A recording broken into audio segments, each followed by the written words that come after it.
The I Am an Entrepreneur Summit is brought to you in association with FNB and our partners. We have two business owners, Karabo and Temba, who've come on the show today to find out from our panel of business bozzers whose bank is keeping things real.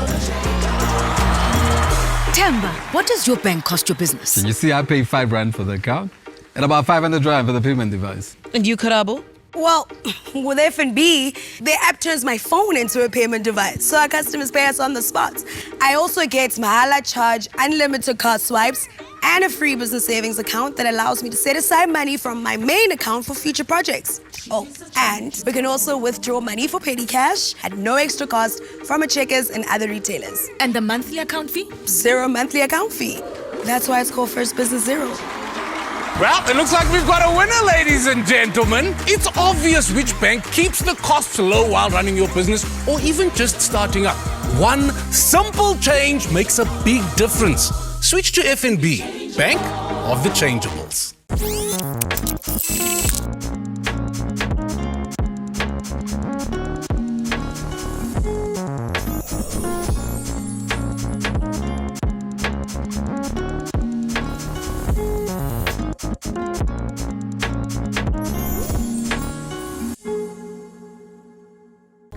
Hello everyone, and we are back. Spring is here as we welcome you to the 6th I Am an Entrepreneur Summit in proud association with FNB and our partners Renault and ShopRite. My name is Matsi Mudise. I'm an entrepreneur and I look forward to being your gracious host this morning. Here we are about to embark on the 4th and last quarter of the year. We've had rich and robust discussions.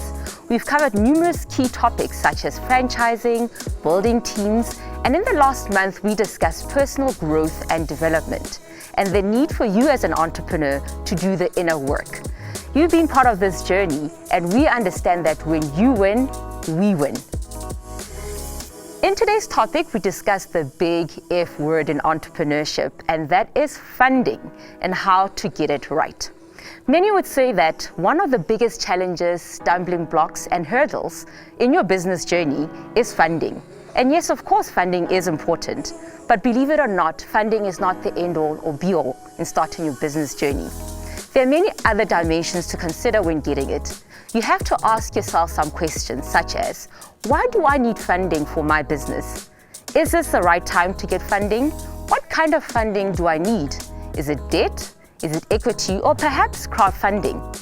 Lots of questions to answer, and today we're going to unpack it all. Today we've also shaken up our format slightly as we want to engage with you more. We're going to share quite a lot of content and include an interactive panel discussion. We want you to be part of this conversation this morning, so if you're joining us via YouTube or Facebook Live, please leave your comments in the comment section. If you're on Twitter, at IEESA using the hashtag IAAE Summit.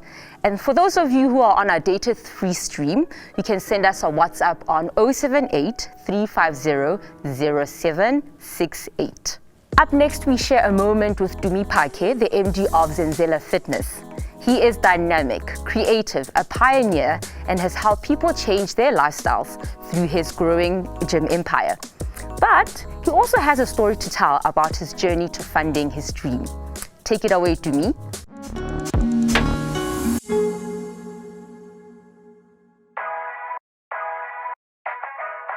My journey to entrepreneurship is actually very interesting. I'm a former banker, so I was in the financial services sector. And, I had the leap of faith of wanting to be an entrepreneur. I mean, it's been something that I was working on for many years. And about 7 years ago, I decided to start up my own business. And initially, I founded Zenzela Fitness. And then over the years, I started also launching new other businesses. So my funding experience or journey was actually quite interesting. Before I started Zenzela Fitness, to be specific, I had actually tried to raise capital for other businesses that I was trying to launch. And then, about 7 years ago, there was a funding institution that would fund startup businesses. I had zero experience, but what was interesting about this institution is that they weren't just funding the business plan, but they were also funding the entrepreneur. So their motto was backing the jockey. So they believe that if you fund the right entrepreneur, you can actually put them in any business and the chances of them succeeding are actually quite high. And so I was able to raise 5 million as my initial startup. I then started raising debt funding from the banks, because the hardest thing with entrepreneurs is obviously raising your initial funding. You know, I think for me personally, what worked was some sort of financial working background. And also I was able to bring in the right team. The funders looked at the team that I was able to put together, even though I didn't have the experience. When I presented to the investment committee, I said I have over 100 years of experience, meaning I had experience because I had found the right people to assist me.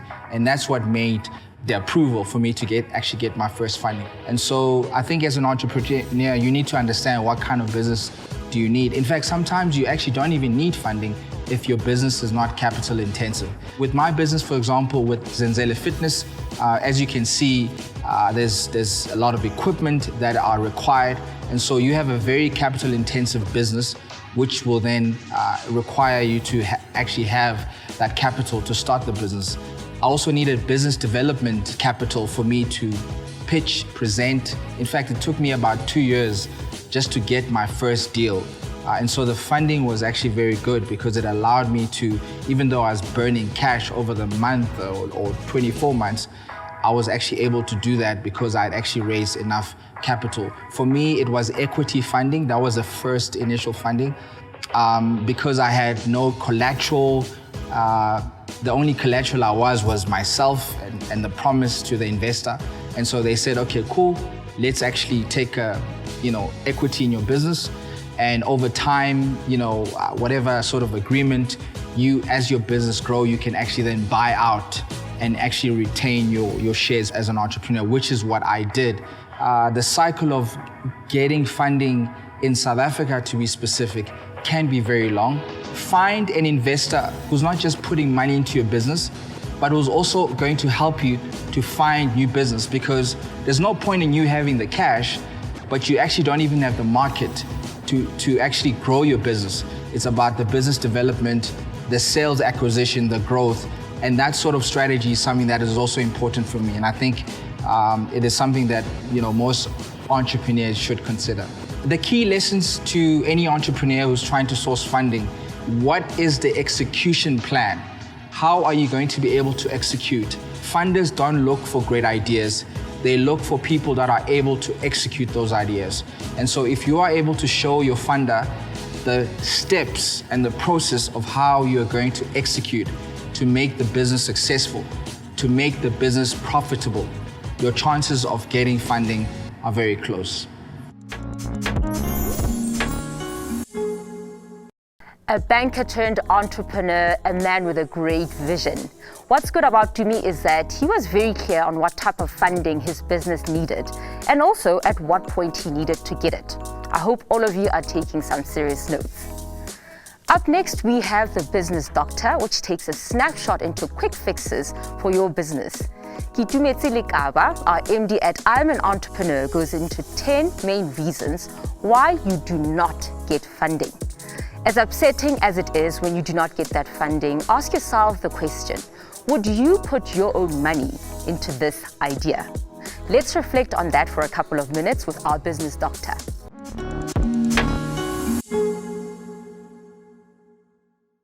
Hello, entrepreneurs. Welcome to another Word with the Business Doctor. Myself, Kitumetse Lekaba. Today, funding. I am going to take you through 10 reasons why entrepreneurs don't get funded. Number 1, the quality of your business proposal. The executive summary, guys. In the executive summary, you have to tell the funder exactly who you are, what you do, what you want, and how you're going to pay me back. Let me tell you what entrepreneurs often do in the executive summary. My name is Kitumetse. I run a business. My values are A, B, C, D. My mission is, my vision is. By the time I'm done with that, I don't know what you want. I don't know what your business does. Funders become tired, right? They read so many business proposals in a day. So here's how you start an executive summary. My name is Dumi. I run a catering business. I'm currently running it from my kitchen. I need funding to buy a food truck so that I can move outside of my kitchen and place the food truck in the corner of the street to get more traffic. I will repay you back from the amount of money I'm going to make from selling my plates. That's it. Number 2, your business model is not clear. Funders need to know, how are you going to make money? What are going to be your cost contributors? What resources do you need to make money? And who are going to be your customers that are going to help you make this money? So going back to the catering business, I'm going to make money through selling my plate of food. My cost drivers are the food that I'm going to buy, the raw materials, the gas, and maintaining the food truck. 3, I need resources in terms of hands, so myself, the chef that's going to cook the food, and my assistant. And 4, I'm going to keep my customers through the quality of food that I'm going to sell. It's as simple as that. Number 3, your customer segmentation is not clearly defined. What does this mean? When you're applying for funding, you really have to convince the funder that your customers are there. Family and friends are great, but that can't always be your customer segmentation. Let's go back to the catering business. In the food business, I'm going to put my truck on Hendrik Potgieter. In the corner I'm putting my truck on, there are 5 businesses around there, as well as a taxi rank. So from the 5 businesses, I assume 5,000 employees, and I'm assuming 5% of those people are going to buy my plates during lunchtime. So you've really quantified your customer segmentation. With that, you can go on to saying the 5% means every day I'm projecting to sell 250 plates. So number 3 led us to number 4. Your funding projections are thumbs up. You can't have funding projections that are thumbs up. Your funding projections, especially your revenue, the number needs to really come from the customer segmentation. Let's go back to the catering business. If I'm assuming 250 plates a day, I can then, on my funding projections, project that at 50 Rand a plate, 250 customers a day, this is how much revenue I'm going to make. Then I don't come with humongous numbers from moving from making 100,000 a month to R1 million a month.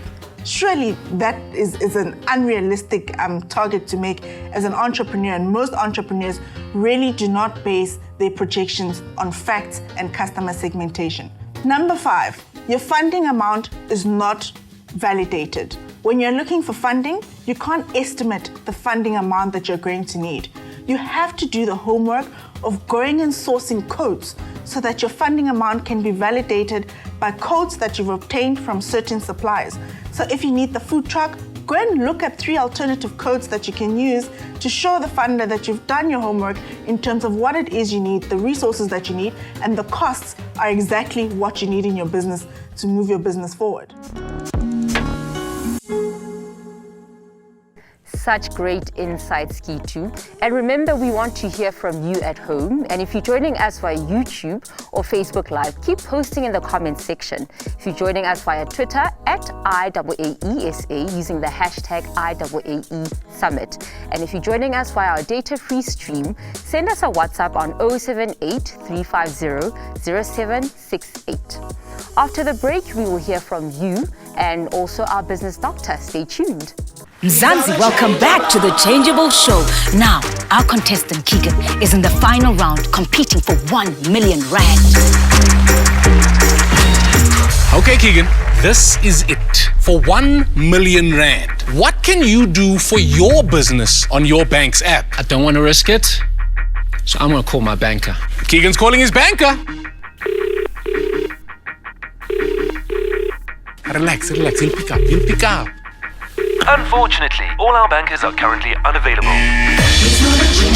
Keegan! Hey son, Masakant, clearly you're not with FNB. If you were on the FNB app, you could chat securely Nama Business Bankers 24/7. Change your PIN, block and unblock your card, make payments, all on one app. Switch to FNB, where one simple change makes a big difference. Switch to FNB, Bank of the Changeables. Sweet Chaman Kiki.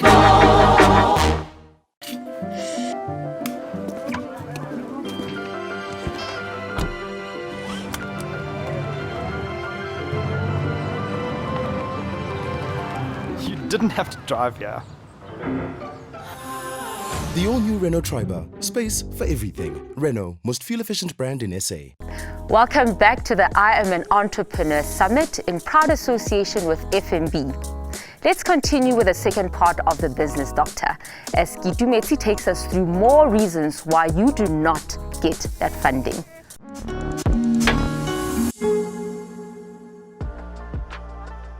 Number 6, you don't want to give up security for the funding that you need. What makes you, the entrepreneur, think that the funder is going to trust your business model if you don't trust your business model enough to put your house or your car or any other asset as security? So this goes back to your business model. Your business model has to be strong enough for you to also trust so that you are comfortable putting up a certain asset that you have as security so that the funder also knows that they can trust your own business model. And this is where we don't put money to chance. If your business model is not right and you don't trust it, you can't expect the funder to trust it. And really security is for the funder to know that they can trust the model that you have presented to them and they can trust that you're going to pay them their money back. Number 7, this is always quite a tricky one for entrepreneurs. Yourself or your business partners have irreconcilable debt or irreconcilable financial history. Unfortunately, funders fund the jockey first. So if you or your partner are seen to not be responsible with your finances, responsible with your money, and your credit score is irrecoverable and it cannot be fixed, unfortunately, you're going to have a problem when you are trying to obtain funding.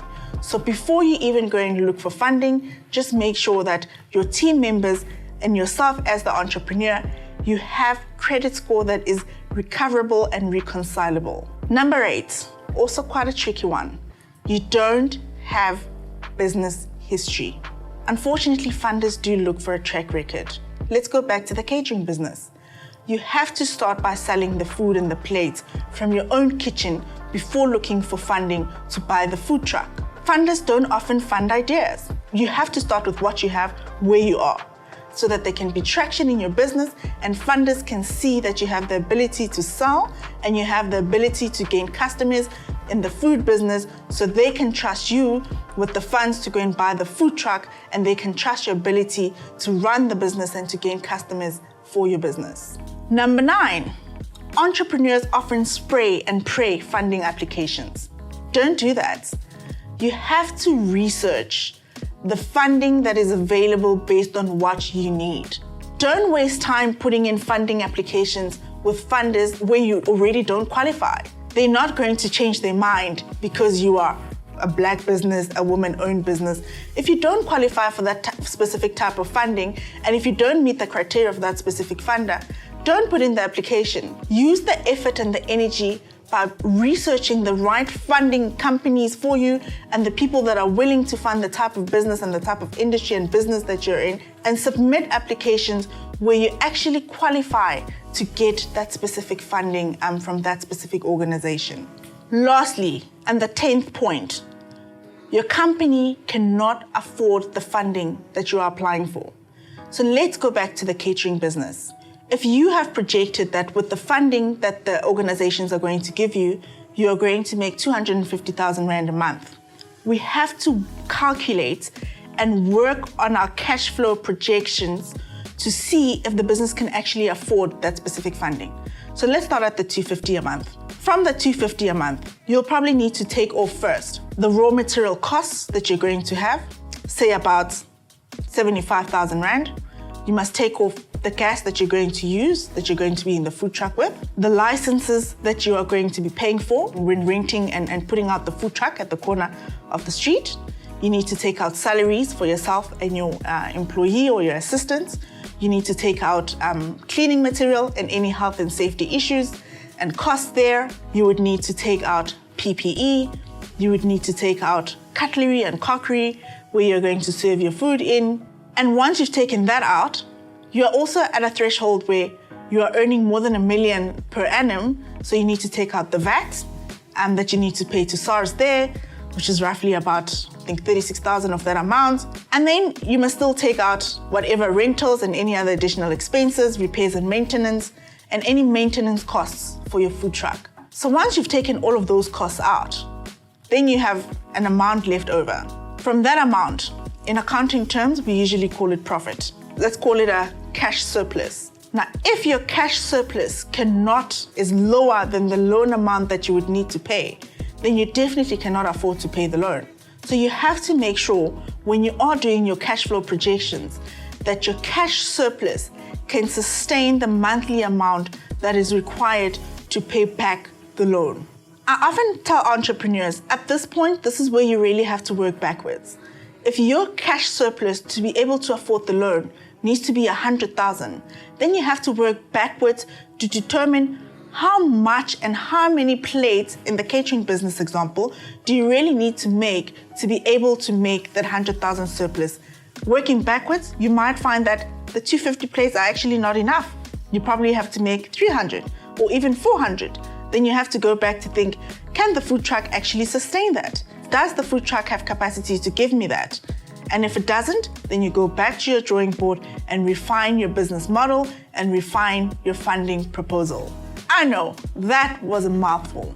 But with that said, good luck, entrepreneurs. When you are looking for funding or you are putting together a funding proposal, consider the 10 points that I've just given you. And remember, research, research, research. Your projections must be right, your business model must be right, your funding requirements must be validated, and you have to have enough cash to be able to pay back the funding at the end of the day.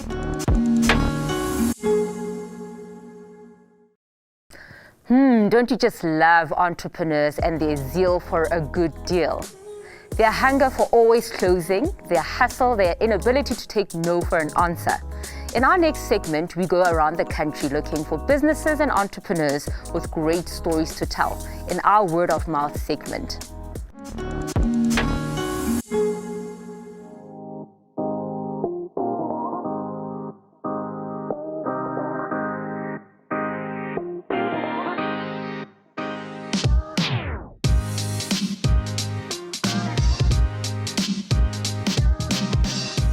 I'm Zenzela from Mama's Cake Creation. Growing up in the township, we realized that there was a need to provide home-baked products at affordable prices. We provide our customers with home-baked products, scrumptious and delicious goods and services. And we also provide them with staple foods such as bread. We source the best ingredients at affordable prices to excite the taste buds of our customers.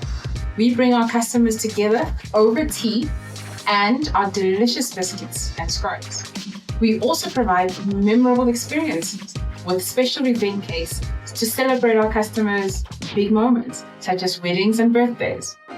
We also are a 100% Black-owned, managed business. I'm Dumi Rakosa. And I'm Ite Rakosa. And we are entrepreneurs.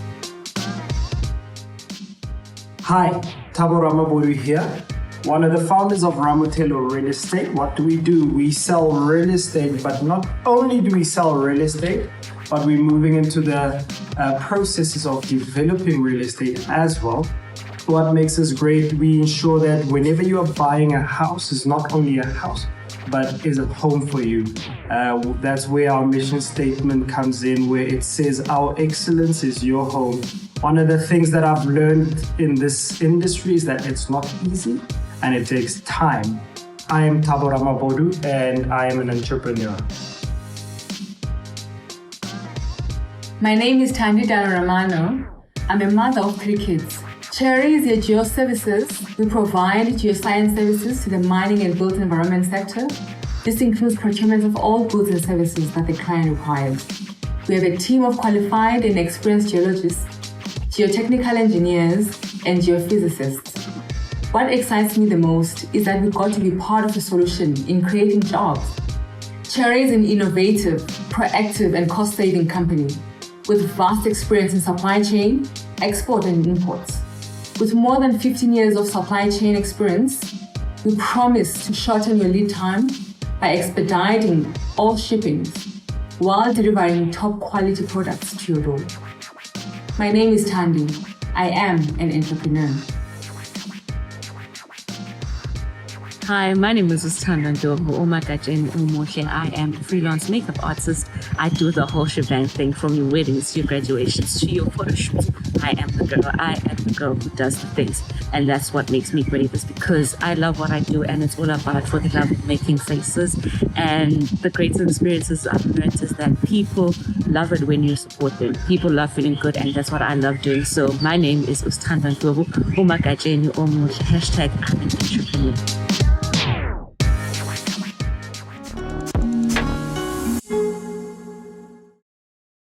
Standa and the whole shebang. You've got to love these businesses. And if you think you have a great business story to share and you want to be featured on the next Word of Mouth, email us on info@iamentrepreneur.co.za. And who knows, it could be you. Coming right up, we're going to have a sit with journalist Jeremy Maggs in the latest installment of Viewpoint. Joining him today is Abu Kasim, the founder of Josie Angels, an angel investment network, and Themba Mabizela, provincial head of FNB and an expert on commercial and business finance needs. On this episode, we will let our guests answer directly issues faced by two real entrepreneurs. Lindo and Lomo will pose real-life challenges that they have faced in their funding journey. A great opportunity to tap in the minds of experts in the funding field.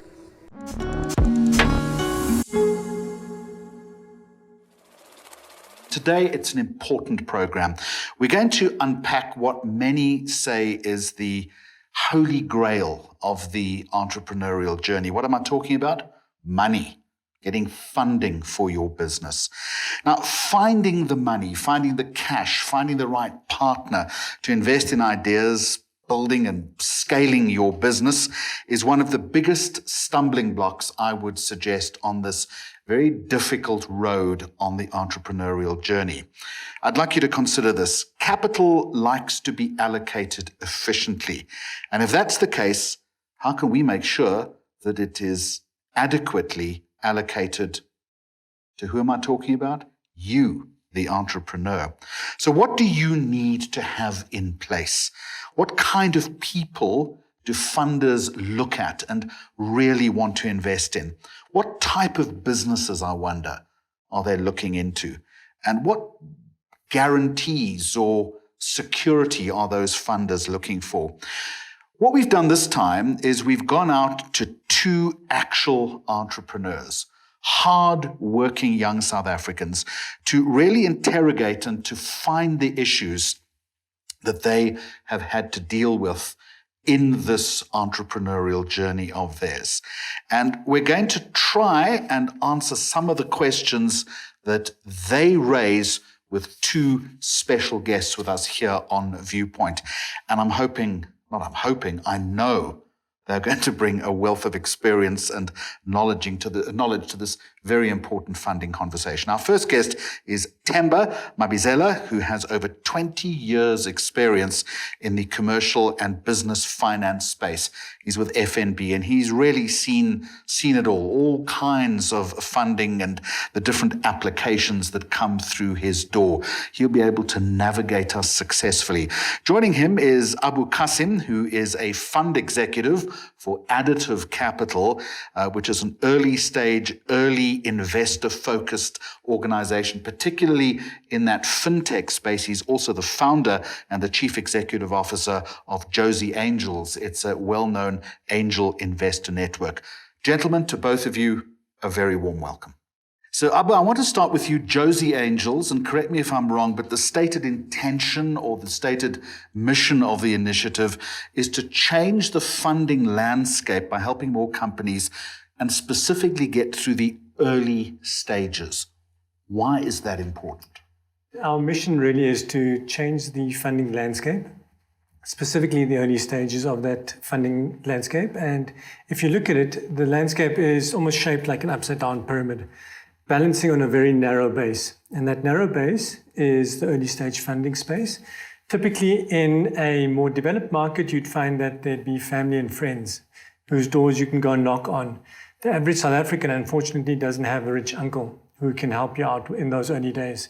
And so then angel investing is the next level up in that pyramid. And angel investing is external investors, professional investors, who invest their personal money into your business. And even that is very thin. The level above that, I think we've done exceptionally well, is the VC space, where you've got Section 12J, which has catalyzed a lot of the funding into the later stage startups. VC being venture capital, yeah? Venture capital. But unfortunately, none of that has, or there hasn't been enough that's trickled down to the earlier stages of that funding landscape. When we talk about early stages, are we talking weeks, months, years? What's the time frame? Or is it that perennial question of how long is a piece of string? We have invested in very early stage businesses. So we have invested in pre-revenue businesses. We've invested at idea stage. But typically what we do look for is a bit of traction. Someone who's gone out, assembled a team, got a good team in place, and then gone out into the market and had conversations, has data points on their solution and what the market thinks of the solution. And depends on the appetite for risk, I guess, and also perhaps commitment from the marketplace, surely. Correct, yeah. Angel investors, they assume a lot of risk. And 95% of the businesses that start out, unfortunately, don't make it for whatever reason. And there is this assumption within the angel space that the risk is assumed. And we've got to help de-risk that business through investing in the business, but then also assisting that business through extending our networks and also our knowledge on the space. Themba, let me bring you into the conversation now. You have an enormous amount of experience in the funding space, but let's be honest among the three of us here. This year has been weird, to say the least. The current climate in South Africa is difficult. We're dealing with the pandemic. We're dealing with the structure of the economy. There are so many variables that make things very, very difficult. What are you seeing in the financing space that is different? How are you reading the climate? Thanks, Jeremy, for the question. It's been a lot of activities that have happened or picture that have changed in the spheres of businesses from customers. Firstly, you find that customers during the pandemic period, some of them, as and when for them to get back into their feet, majority of them, they not have borrowed before. But now, because either the payment from the debtors are delaying, and also the markets are not opening up as they used to. Some of them were exporting or importing. So the timeline it's much longer. So for them to be able to keep, the main thing becomes your working capital.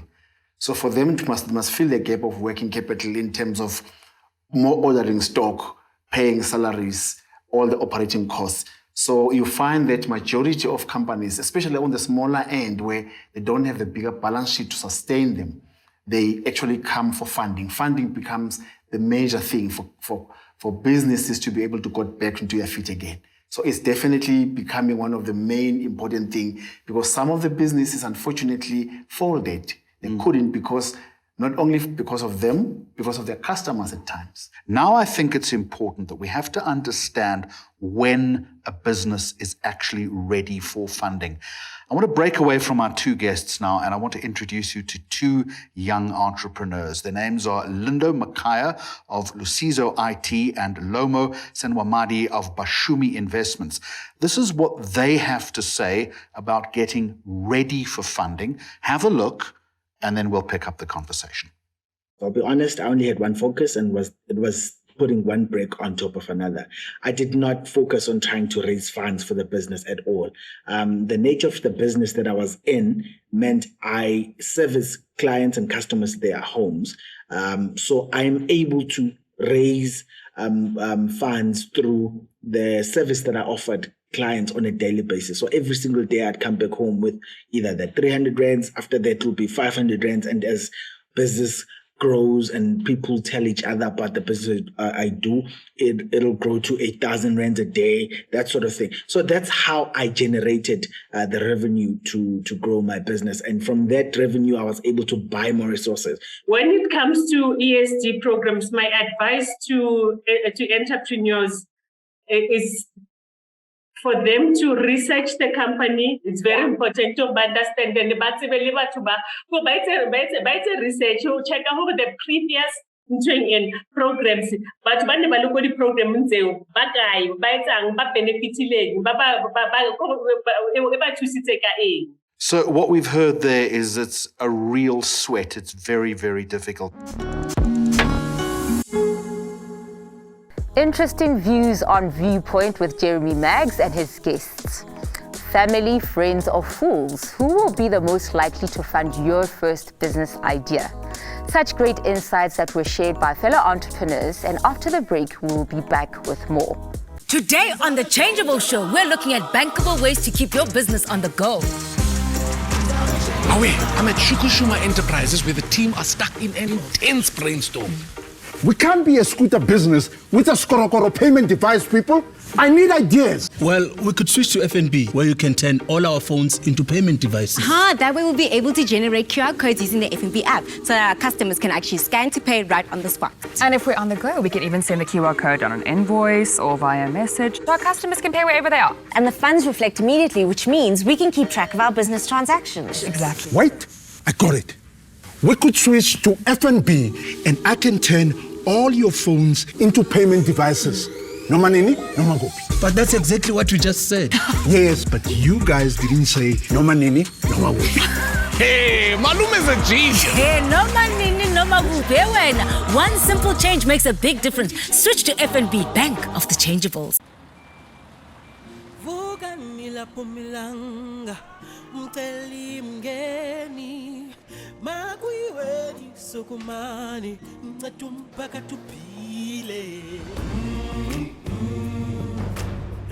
Africa burwa.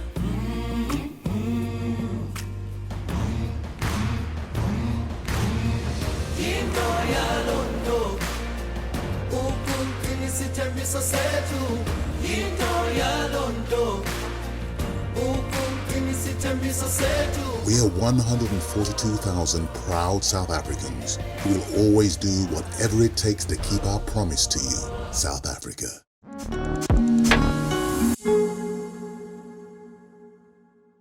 Gentlemen, back to the two of you. And Abu, to you first of all, what do we mean by funding readiness? Maybe that's a good jump-off point. As an angel investor, as a venture capitalist as well, there are 6 things we have on our wish list. So the first thing is the team. And for an angel, that's extremely important. When we assess the team, we assess the technical capabilities within the team, we assess the passion, we assess the domain expertise. The next thing we look for is the solution itself. Is the solution something different to what we've seen elsewhere? And in the startup investment space, we've got a saying that we'd rather invest in a painkiller over a vitamin. So a painkiller is a solution that's solving an unmet need. A vitamin is a similar solution to something else that's already out there, but just solving it in a better way. So it's, if I'm hearing it correctly, it's got to be different, but for goodness sake, it's got to be practical as well. Correct. Yeah. And it's usually the market that's going to give you an indication, that your customers that is going to give you an indication of the practicality and the use cases. And so traction is the next thing we look for. What does that mean? How do you define traction? Traction is paying customers. So those, whether it's a B2B or B2C solution, have you got customers that are paying you for what you're offering? And what else is on the list? Then you've got the market size. How big can this get? Is it a fit for me as an investor? We typically invest, we are investing our own money. So we typically invest in companies and sectors that we're familiar with and in people we can relate to. So what do you say then to an entrepreneur in terms of expectation when it comes to resource commitment in that funding journey? It's going to take you the best part of 6 weeks to get this over the line. Most importantly, 6 very anxious weeks for some people. 6 anxious weeks. Yeah. I think investor relations is extremely important. So we're not going to invest in people we don't know. And it's always best, my advice to entrepreneurs is go and start a relationship with the investor that you have identified.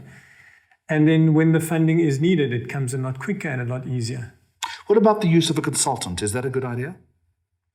In the very early stages, I don't think there's enough margin. So I'm talking seed stage, early stage funding. when you're starting out. But at a later stage, I have seen startups who then invest at that very next round of funding, which is called Series A round of funding in the startup space. I have seen consultants being used, but then the rounds of funding are a lot bigger. So, Themba, to you now, at what stage in this business life cycle that we've just been talking about does FNB consider getting its feet wet? So as a bank, we get involved in any business as long as it has gone through or passed the concept stage.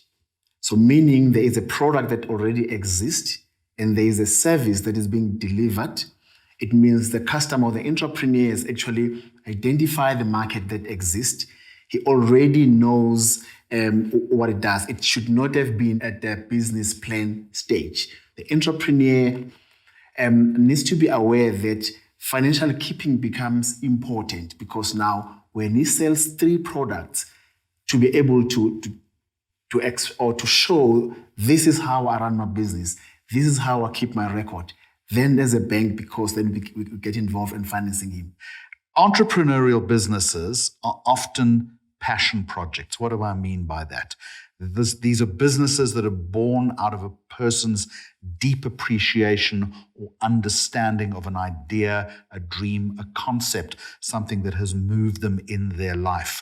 People invest in their dreams. There's nothing wrong with that at all. But often there is a point where they're going to have to give up control. I want to talk about that now. Once again, setting the scene for us, let's listen to Lomo and Linda. I still own 100%, but naturally, when the business grows, there will get a time where you will need funding, and investors. I see them as people that provide funding in a way. So I'm open to that if the business gets to that point. But currently, I'm still 100%. It has happened before, where I was requested 25%, but the transaction, it didn't make sense to me, because I could see that the type of business that was proposed, I could have succeeded without a funder. The investor must be someone whose beliefs is in line with my beliefs, the culture that I have in my company. They have to speak to each other. That's the basic thing for me. And if it's someone that is trustworthy, that I could also learn and grow from, with them. This is my lived experience. I've lost a business to somebody I believed would have been a great partner, because they had a very strong financial muscle, and they felt, no man, they can't be sharing that revenue, so much revenue with me, purely because I was young at the time, and they were quite grown. Maybe this is just an isolated incident, a bad example of what happens. I think it is possible for a good mutual beneficial arrangement to coexist, where one can have a great investor in their business who adds a lot of value, and they're able to grow their business, and they're able to share on the spoils equitably on whatever the revenue they generate in the business. We've looked at the negative side, but I'm also assuming there's a positive side to giving up control. Sometimes it's not a bad thing, is that people who are coming into your business are going to add real growth value. I'm sure I'm correct in saying that. So what elements then should an entrepreneur consider when faced with this crucial junction? And I imagine it happens maybe 18 months, 2 years, 3 years into a business. Angel investors, and venture capitalists for that matter, bring 3 things to the table: knowledge, networks, and capital. Often the starting point of a conversation is capital, but actually the real value comes post-investment, when we're sharing our knowledge and networks in that space, and we help grow the business. So the final aspect now, gentlemen, that I want to look at in the whole funding dynamic when it comes to entrepreneurship are the different types of funding that are available to the entrepreneur. Presumably, we want to finance in order to invest in the business. So once again, let's listen to our 2 entrepreneurs, Lomo and Lindo. Where did they get their funding from? As you know, with the banks, as a startup, if you don't have any collateral, it's very difficult for them to give you any funding. So I wasn't eligible to get any funding from them at all. I used my retirement funds from the early 2000s to start for my business. It carried me for, I would say, for the first 2 years. Then there were now and then where I will find orders where I will ask my family. My mom has helped me with her retirement fund. She helped me to fund one of the projects. And I also had a friend who also, actually my business has been funded by retirements, come to think of it. My friend also had just resigned and she also lended me money from her retirement fund. Then that's where, after those projects, that's where I had a little bit of capital to continue to, then it just started growing gradually until where I could sustain myself. All entrepreneurs, and I think it's safe for us to say this, are always hungry for cash. It's tempting to chase any source of revenue that you can, but there are pitfalls, obviously. It's a question to both of you. You got to be careful here, haven't you? Don't be seduced by the dollar signs. Yes. As a bank, we've got a variety of funding instruments that are available to entrepreneurs. I'm just going to mention 4 streams at which there's quite a number of products in between. Starting with the working capital, it means he wants to be funded in terms of stock, in terms of salary, or bridging working capital for a short period of time. There are a lot of products in between your overdraft, your invoice discounting, or your single invoice discounting, your letter of credit. There's quite a number of products that come in through that part for a short-term funding. It's important for the entrepreneur to understand his funding requirement is a short-term or a long-term. The other stream I can also talk about is your Capex. Entrepreneur could come and say, now I need to buy the truck or that Parque that I want for delivery. He needs to make a decision and say, okay, do I want to buy it or do I want to rent it? Because those instruments are available for us to say, do you want to, if you rent it, then the servicing does not become your part. Those are decisions the entrepreneur has to make. And then we fund via the asset finance, the equipment, or it comes and say, I need to buy this property, where we do the commercial property finance. The other option also is the enterprise supply development, which Lomo mentioned, that actually came from one of the corporate companies where you become part of the structure in terms of the funding. It's another option that's available, meaning that an entrepreneur in your supply of the product, the corporate becomes your funder in the entire instrument. So that is one thing that Lomo utilizes in that part. And the final part just to mention is the equity component, which my colleague has just been mentioning. If equity component is required on limited extent, as a bank, we do look into equity funding as well. Let's look at equity options if we can. Obviously, there are a range of equity financing options. How does an entrepreneur approach that, and how do they look at different risks attached to the different options? Within equity finance specifically, there are 3 different instruments. So the first is straight equity, and that can be through the form of ordinary shares or preference shares. And then you can do some smart structuring around that. You also get a convertible note or convertible loan. So that sits on your balance sheet on day one as a debt instrument and then converts to equity at some point in the future. And then there are new developments in the venture financing space that have come from elsewhere. This particular instrument is called a SAFE agreement. So it's a simple agreement for future equity and essentially is a gift on day one, but then converts to equity if the business is doing well in the future. I want you to leave our viewers today with 1 or 2 points that an entrepreneur needs to look at closely when they start the funding journey. I think the first thing is to do your homework, do your due diligence on the investor. Often it's a one-way conversation, the due diligence process, where the investor is asking you questions on your business. Important as an entrepreneur that you also ask questions on them or of them. What businesses have you invested into? Can I speak to those entrepreneurs, get a sense of how you've helped their business, and do a two-way due diligence. Get to know who the person is behind the money. This is a marriage, so they become partners in your business. But if things don't work out, it could be worse than divorce. Thanks for that. Okay.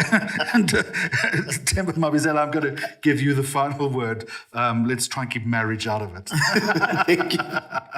I think one word in closing for me that is very, very important for entrepreneurs to know is that when they're looking for funding or deciding for funding, expertise and knowledge is there. It is ready for them. They don't have to necessarily navigate through all the options.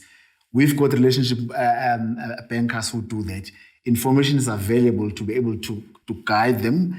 And as long as they keep all the records, as long as they make sure that they disclose whatever we require, their help is there available. As the motto goes, how can we help you? And final word. You'll both agree with me that even though there are so many difficulties that entrepreneurs are facing in South Africa right now, we're not going to go through all of them again.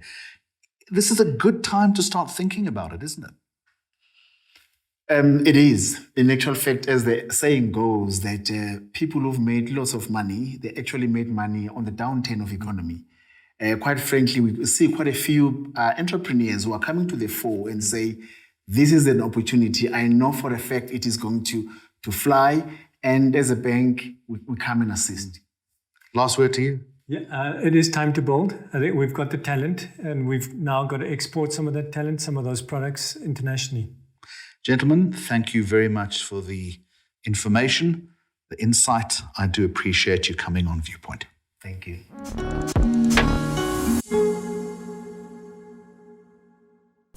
We're very excited to get some of your comments. It seems like everybody's quite keen on this very important topic within your business journey. So I'm going to read out some of them. Of course, Pomola Mokwele, who's my dearest mother in the Free State, she says, wow, what an interesting topic today. We also have Charlie Monsoon. This is so valuable. As a connector, I have found that aspiring entrepreneurs do not understand the process. And then we also have Kolani Nyiki, great insights by Dumi and the Business Doctor. And then we also have Budamo, David Mahlangu, start where you are, what you have. Funders don't fund ideas. I have noted the importance of good credit background. We're so excited, and I'm glad that you've been all able to join us this morning. Stay tuned, because after the break, AK and Fuli will be giving us some more insights around funding. See you right now. Today on The Changeable Show, we've got two competitive best friends, Patrick and Eric, and they are here to settle the score on whose bank is boss. Thank you, Jason! Gentlemen, it is time to put your faith in your bank. Question number 1. What does it cost you to bank with your bank? Eric? That's easy. 5 rand a month. I was Coco. Did you actually look at that statement? Did you consider how much you pay each month? And up and down to the bank, the petrol. Man, that's close to 100 rand. Do you get anything back? Askis, I'm sorry.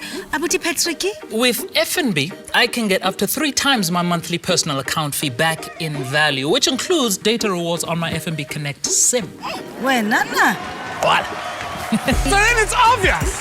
It's the B in FNB stands for Boza Bank.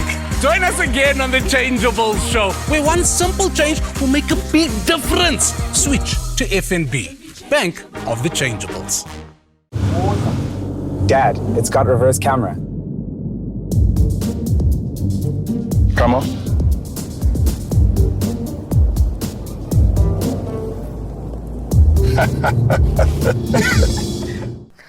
We're back, and you know we love being in touch with you and hearing from you. So please join the conversation via YouTube or Facebook Live by posting in the comments section, via Twitter at IAAESA using the hashtag IAE Summit. And if you're joining us via our data-free stream, send us a WhatsApp on 078 350 0768. Here's more from our funding industry expert, says Fulu Makwetla.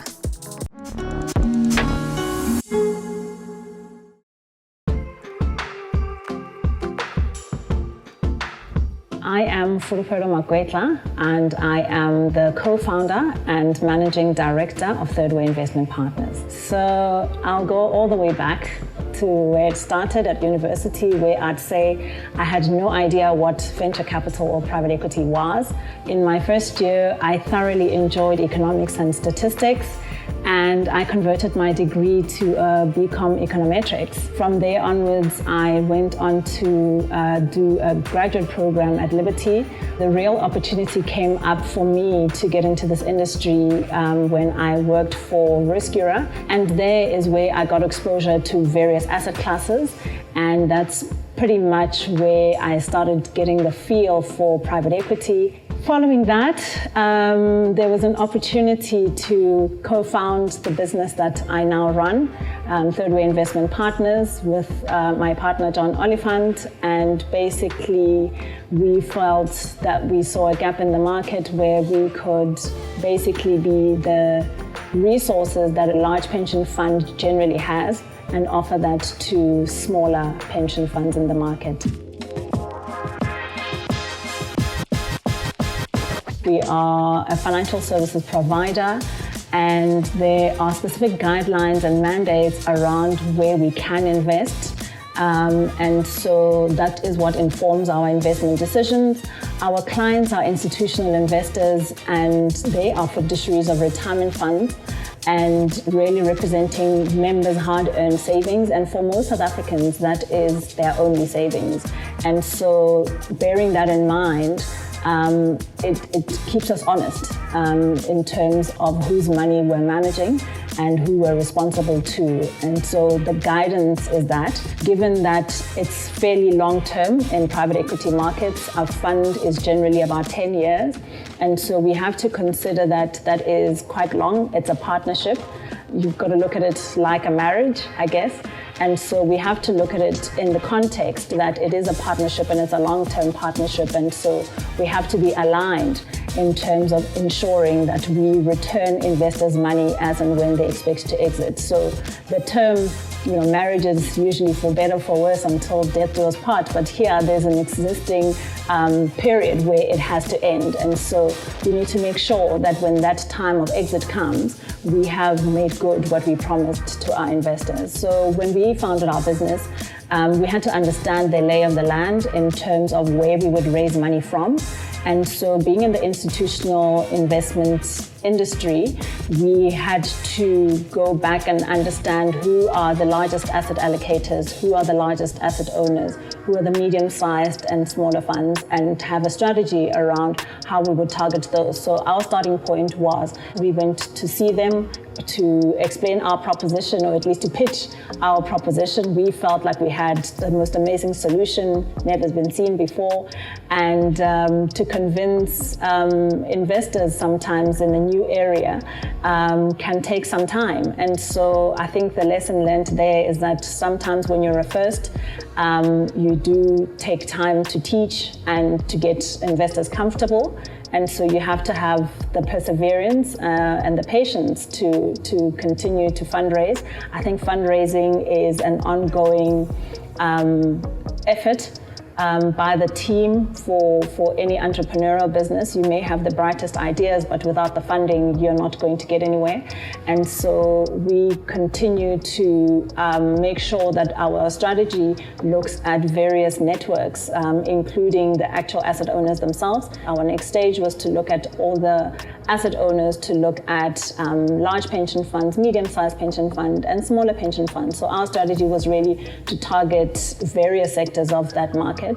And so we did so, and to be honest, it felt longer than what we had initially anticipated.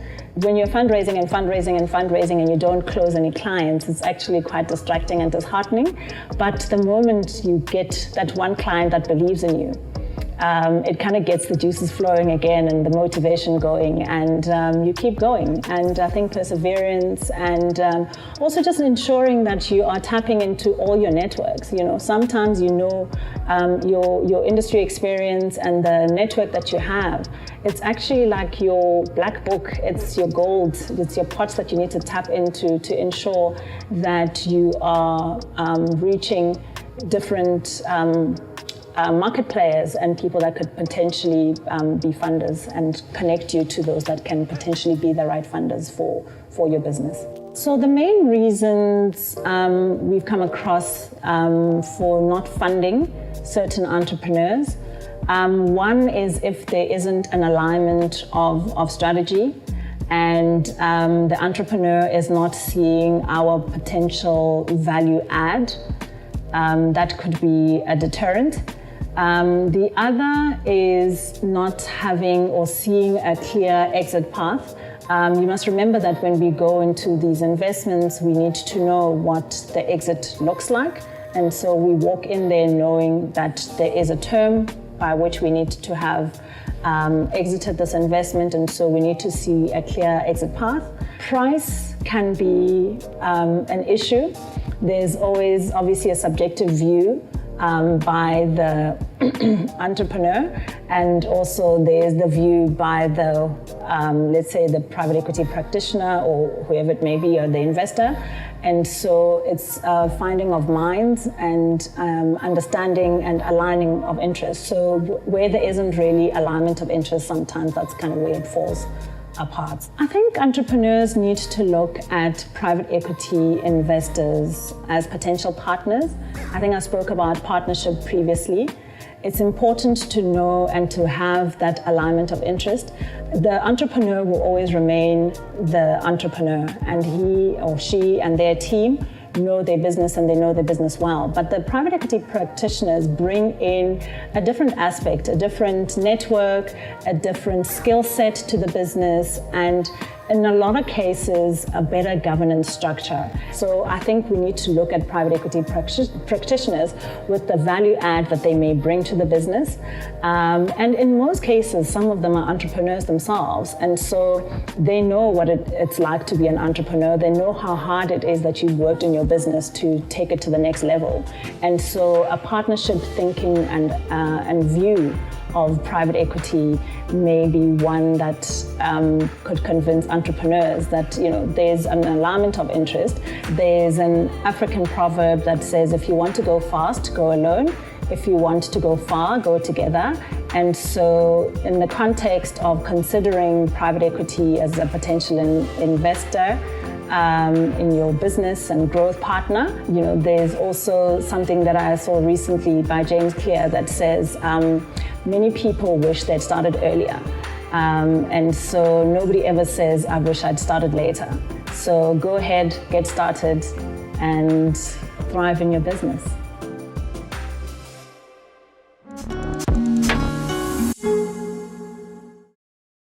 Mensa vandag on the show, we are talking about living online. Brother Jay, tell us more. Yes, we are still here, living on the line, in a queue. Talk to us, Mazi. Answer. It's my boss, and I've been here for almost an hour, and all I want to do is just talk to my bank about a loan. Mazi, what are we doing now? I don't know. Why don't you just switch to FNB? What? Yes, and then you can talk to a team of bankers 24/7 right here on the FNB app via secure chat. Serious? I'm telling you, you can even find out how much you may qualify for within minutes and apply for a loan right here on the FNB app. Dango mtakababa. Toodaloos, goodbye. Toodaloos and goodbye. Salangena. Yeah? One simple change makes a big difference. No manini, no magupi. Switch to FNB, Bank of the Changeables.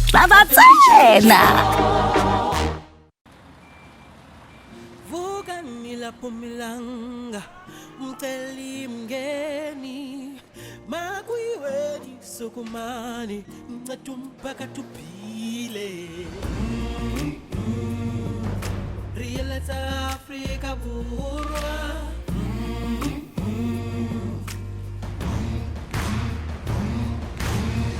Into ya londo ukuntini sitemiso setu Into ya londo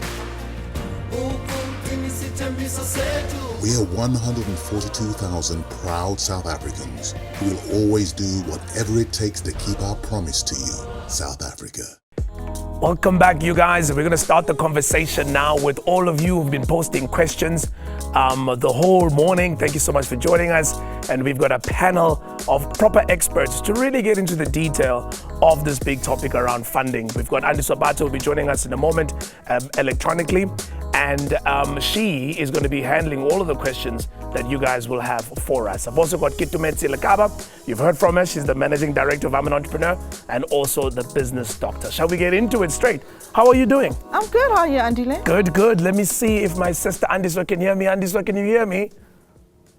Very clearly. Good morning, everyone. Thank you so much for joining us. Well, let's get into it. And perhaps the first one I certainly want to ask you to is you deal with a lot of entrepreneurs with your day job. Correct. What do you think is the biggest reason they don't get the funding? You gave us 10, but what do you think is the number one?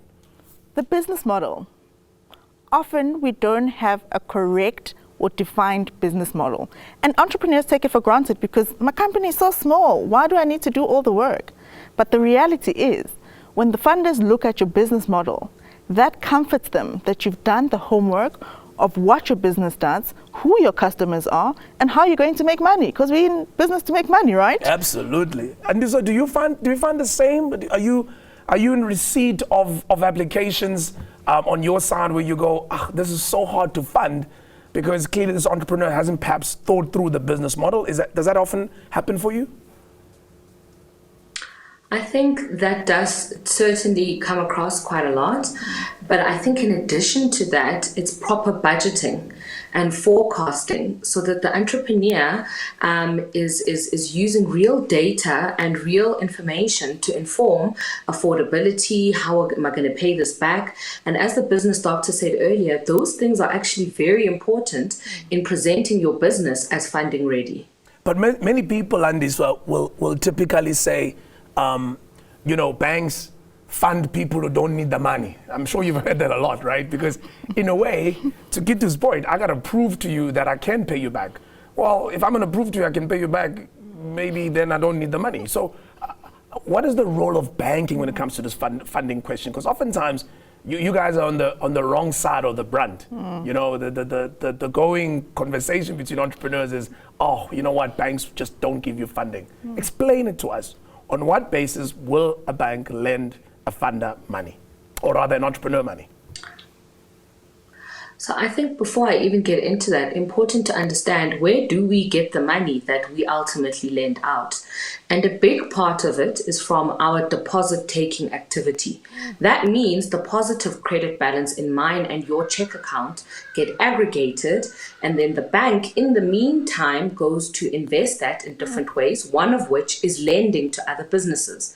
So in order for us to even contemplate a lending decision, we must always make sure it is anchored in affordability, because there must be an avenue through which that money can be repaid, so that when Kitumez goes and withdraws her cash from the ATM, in fact, it is there, it's enough, and we have ensured that we have made it grow in the interim since she or he deposited it. And so affordability is the biggest form of decision making, and in particular also because that's what things like the National Credit Act require of us as banks, to say that if you're going to lend someone money, they need to be able to exhibit affordability to repay. Otherwise, it's also considered reckless lending. Right. And in fact, on that note, Kitu, we have a question from Pumolo Mukwele. By the way, ladies and gentlemen, feel free to send us your questions at IAAESA on Twitter. Our WhatsApp number is 07835000768, and our hashtag is still #IAAE Summit. Send me all your questions. I'll make sure I put them to the panel. First up is for you, Kitu. How do we deal with the fact that funders have no appetite to take the risk of funding startups? Most startups don't have security. Pumolo wants to know. And I think I'm going to go back to that point, Andile. You have to start where you are with what you have. If you have 100 Rand to start stocking up mugs to sell, start with the 5 mugs and start selling. Because if you don't start selling, no one knows your ability to increase your sale of the mugs. No one knows your ability to sell. No one knows the ability of how you are recycling and using the money from as little as 100 Rand. Once you'll move from 100 Rand to 1,000 Rand to 10,000 Rand. And once you're there, you can easily go to a funder and say, this is my track record. This is what I've done in the past couple of months, past year. So this is what I need now to move my business to the next level. All right. And I guess it's a good question also for you, Andiswa. Many people think the only funding banks do is secured lending. Does FNB provide funding that does not require security? So I'll go back to the main lens through which we look at to give any lending, and that is affordability. So if you can exhibit that you can afford to repay that loan without the need for additional security, then yes, unsecured lending is certainly something that is an option and open to the business. And then typically, just touching on the startups, because the track record from a cash flow generation perspective does sometimes then not have a very lengthy track record, that's why in that instance, additional security might be required to almost bridge the gap to where the business is currently and the funding that they believe they need. The other source of funding questions just come through here on Twitter from Samuel Mazibugo. Kitu is ESD programs, and that's what you do in your day job. Sam is asking, this is my question to the panel, why is it that corporations find it hard to give startups with a proven track record funding or partnerships within their scope of business? That's his question. I guess corporates do, but perhaps not enough. Maybe not enough, but it's also a question of startups and entrepreneurs researching the companies and the organizations that are specifically funding through ESD funds.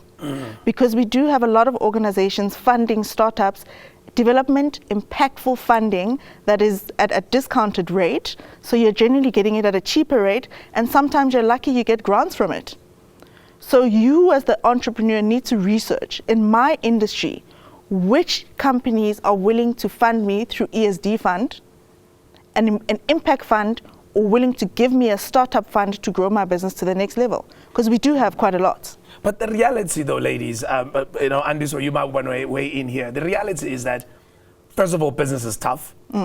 Secondly, when you're starting out, brand new, you are high risk, right? So chances are the funding that you're going to need at that stage has to be some form of equity funding. Loma was talking about accessing her retirement, for example, earlier on in the segment, or her mom accessing retirement and lending her. The truth, Andiswa, is that in reality, if you're starting up, chances are you need equity, right or wrong? So I think either equity or an element of grant funding, because you do need far more patient, I suppose, capital that understands where you are in your life cycle. Having said that, I do think that, as just previously mentioned, supply development finance is actually a fantastic way that even if your business is still in its very early stages, once you have secured a contract with a big corporate or even a bank and you're able to start supplying to them, typically that corporate is in a position to start funding you as a supplier to themselves, because it also has the benefit to the corporate of counting towards their own BBBE scorecard. And so in that instance, as Gitu has says, typically then there are more favorable terms open to your business. For instance, if you were ordinarily going to access funding at prime plus 3%, then maybe the pricing will be capped at prime, or whatever else bells and whistles then make it qualifiable from an enterprise supply development perspective. So I would encourage, especially those entrepreneurs that are selling to bigger businesses, do explore the supply development angle as one where it still appeals to early stage businesses, but certainly, hopefully, at more preferential rates. Gitu, is there a time that I should be not even bothering going to formal lending institutions in my business? Or is there a time where I should take the effort? You touched on it earlier in your video. You said, you don't waste your time where you don't qualify.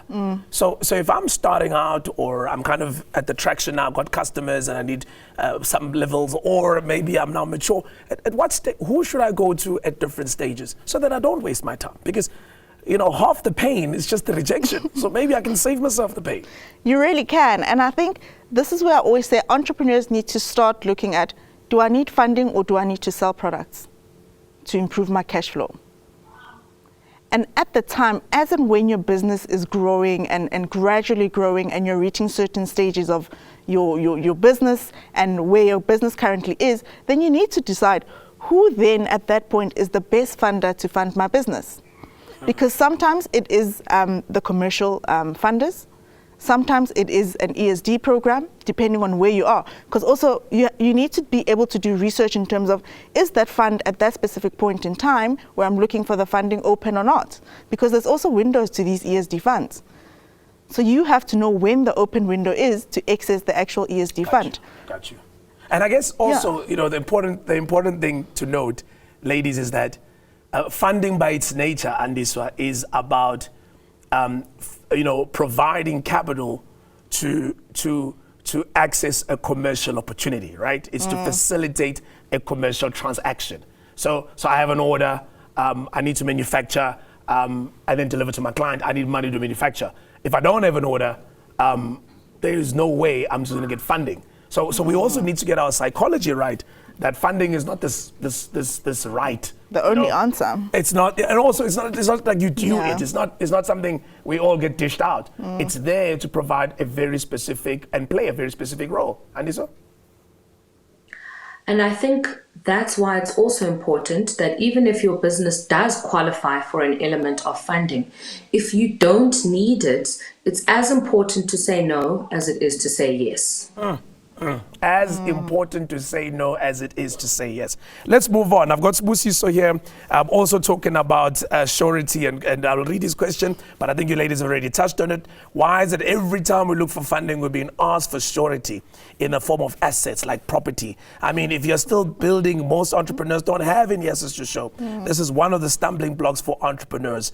So why is this thing of surety or security a priority for funding institutions? Maybe, Andiswa, you just want to deal with that quickly. Why? And I actually think if we refer back to the 10 do's and don'ts that the business doctor so well articulated for us earlier, it's important that you as the entrepreneur also exhibit skin in the game. Because if your expectation is for others to come to the party to fund you, be prepared that whatever you have at your disposal that can also help support and show you've got skin in the game, that you're there for that. And please note that exhibiting that doesn't only mean you have to put up a house or a car. In some instances, it is that you sign a personal guarantee or surety that says that I will make sure that if my business does not generate enough to pay you back, I will do my best in my personal capacity to ensure you are paid back. And Gitu, that surety, that personal liability, that personal surety that Andis was talking about, again, something else you touched on. Many entrepreneurs will say, no, I don't want to do it. I don't want to sign those things. What if I don't make it? What if, yeah. But if you have the thought, the funder clearly also has the same thought. So you have to go back and do the homework and think, okay, what are the things that are making me uncomfortable to think I might not make it? Wow. Okay. So let's talk about other sources of funding, Andis, all right? So there's banks, which you work for. I think we've dealt with that.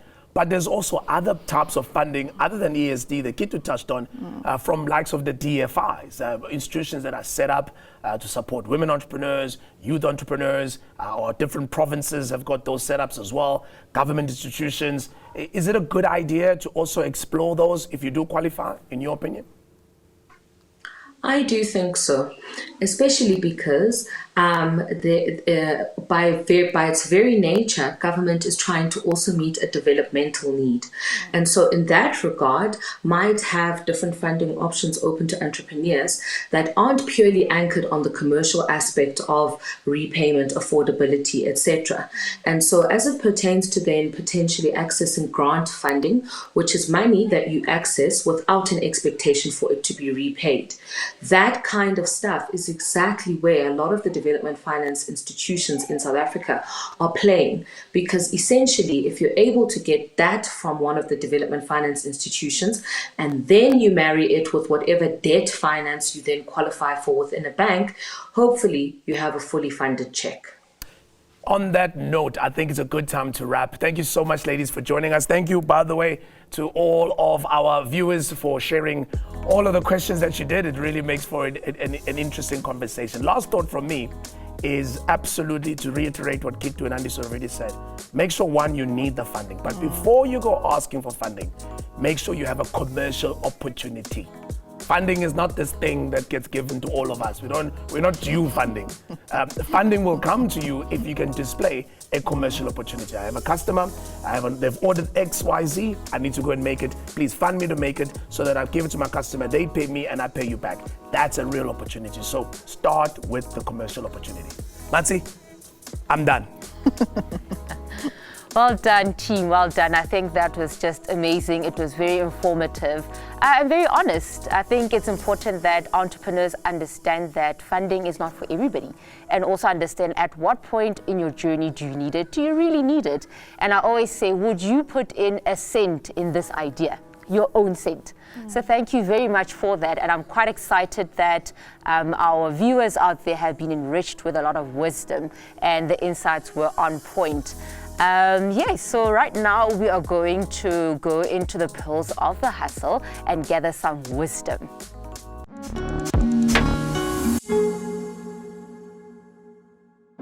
One of the best sources of funding is venture capital. Ryan Bed in this next clip talks about the fact that, one, you better have credibility, you must have done something. Two, you must back yourself because VCs are looking to back the jockey. Check it out. VCs are looking for people that are charismatic, that can convince people to follow their ideas. So whether that's pitching for capital, obviously, whether that's talking to the press and telling them about the excitement that's going on in your company to get them excited so that they actually want to write about you.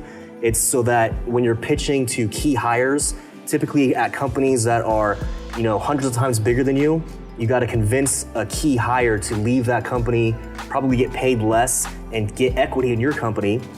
That takes a certain type of skill set. You got to really be able to sell the vision to a key executive like that. Can this person pitch his company, and if they need to pivot in the future, which most of these companies do change direction, can this leader effectively do that? And that is really why people are so obsessed with pitches, because they want to see how they perform when they're actually publicly speaking. I like to see what a team has done, financial projections and all these things that you're going to do in the future are less relevant to me. I really want to know what you've accomplished, and then maybe tell us where you're going to be in 12 to 18 months so we can see whether or not that's realistic or not. If you just show a hockey stick graph, I think that those days are long behind us. Yeah. And most pitches are probably going to come in around 12 slides, and if you're wasting a slide and time in your pitch to talk about things that are completely unrealistic, I don't think it really makes a lot of sense. So I think that's probably one of the biggest mistakes. And even though you're talking to someone who can give you money, they're evaluating you and they're evaluating your pitch, not just on your business, but you as an individual. Do you have the passion and the grit to see this company to an exit?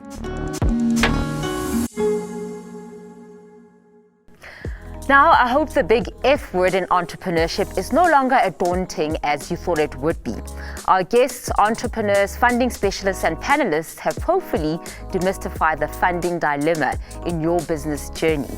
As I've said before, ask yourself this question: are you willing to invest 1 million rands of your own money into this business or into this business idea?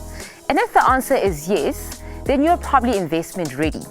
Lots more can be shared about this very pertinent topic, and for more information and such content, please visit our website on www.iamentrepreneur.co.za. It's that time to say goodbye, but good news is our next summit will be held on the 16th of October, and we will be discussing cash flow and managing expenses. Look out for more information on our website and our social media platforms. Please invite your friends, your colleagues, and like myself, in my case, invite your mother, and make sure to share more of the knowledge and more of the wisdom. Till then, next time, my name is Matsi Modise. Goodbye.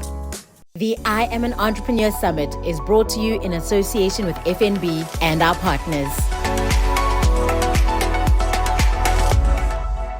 We have two business owners, Karabo and Temba, who've come on the show today to find out from our panel of business bossers whose bank is keeping things real. Temba, what does your bank cost your business? Can you see I pay 5 rand for the account? And about 500 rand for the payment device. And you, Karabo? Well, with F&B, their app turns my phone into a payment device, so our customers pay us on the spot. I also get Mahala Charge, unlimited card swipes, and a free business savings account that allows me to set aside money from my main account for future projects. Oh, and we can also withdraw money for petty cash at no extra cost from a Checkers and other retailers. And the monthly account fee? 0 monthly account fee. That's why it's called First Business Zero. Well, it looks like we've got a winner, ladies and gentlemen. It's obvious which bank keeps the costs low while running your business or even just starting up. One simple change makes a big difference. Switch to FNB, Bank of the Changeables.